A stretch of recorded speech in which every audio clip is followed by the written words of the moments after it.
Hello again.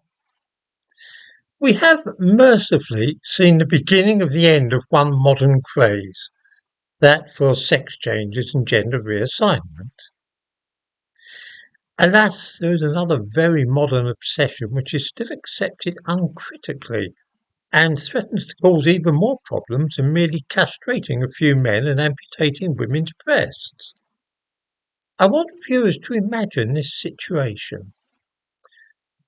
Strange scientist comes up with a scheme for removing a vital element from the sea.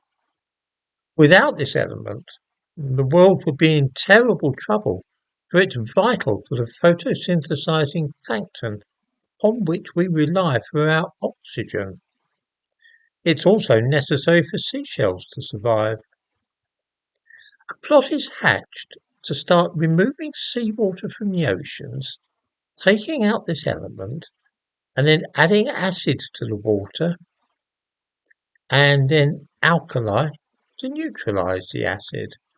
The resulting toxic liquid will be dumped in the nearest river, where it will find its way back to the sea. The ultimate plan is to set up stations to do this all over the world. If successful, the damage to the environment would be incalculable. This enterprise is not being conducted by some evil scientist, some mad professor from a lair in a remote part of the Amazon rainforest, far from civilization.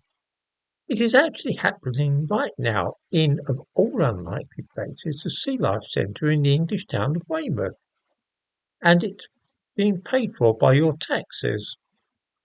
In the description to this video, I give a link to a news item on the BBC website about this complete loopy idea.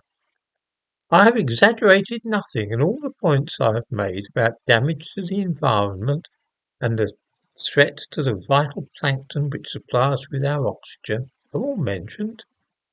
It is a measure of our current preoccupation with the menace from global warming, which trumps all other considerations, including common sense. Nobody seems minded to object to what looks like a man-made ecological disaster in the making. Anything is allowed, if only it is supposed to help the fight against climate change. I never heard of such a mad idea in all my born days.